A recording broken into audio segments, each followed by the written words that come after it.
മറ്റുള്ളവരെ മുറുകെ പിടിക്കാൻ ശ്രമിക്കുന്നതിനിടയിൽ മനുഷ്യൻ പലപ്പോഴും തന്നിൽ നിന്ന് തന്നെ അകന്നു പോകുന്നു. എല്ലാവരെയും കൂടെ നിർത്താനുള്ള ശ്രമത്തിൽ അവൻ സ്വന്തം സമാധാനം നശിപ്പിക്കുന്നു. എല്ലാവരെയും സന്തോഷിപ്പിക്കാൻ നോക്കുമ്പോൾ സ്വന്തം സത്യം നഷ്ടപ്പെടുത്തുന്നു. ഒടുവിൽ തളർച്ചയുടെ ഒരു ഘട്ടത്തിൽ അവൻ സ്വയം തിരയാൻ തുടങ്ങുന്നു.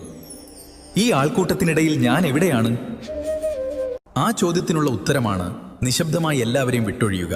എല്ലാവരെയും ചുമക്കുക എന്നത് നിന്റെ കടമയല്ലെന്ന് തിരിച്ചറിയുന്ന നിമിഷം നീ നിന്നിലേക്ക് മടങ്ങി തുടങ്ങുന്നു. ചില മനുഷ്യർ നിന്റെ ഉള്ളിലെ വിളക്ക് തെളിക്കുമ്പോൾ മറ്റു ചിലർ ആ പ്രകാശം ഊതിക്കെടുത്താൻ ശ്രമിക്കുന്നു.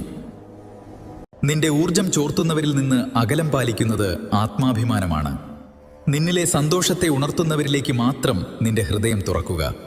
നിന്നെ തെറ്റായി വിധിക്കുന്ന ലോകത്തിന് വിശദീകരണങ്ങൾ നൽകി ജീവിതം പാഴാക്കരുത്. കാലത്തേക്കാൾ വലിയൊരു നീതിപീഠമില്ല. നിന്റെ വാക്കുകളല്ല,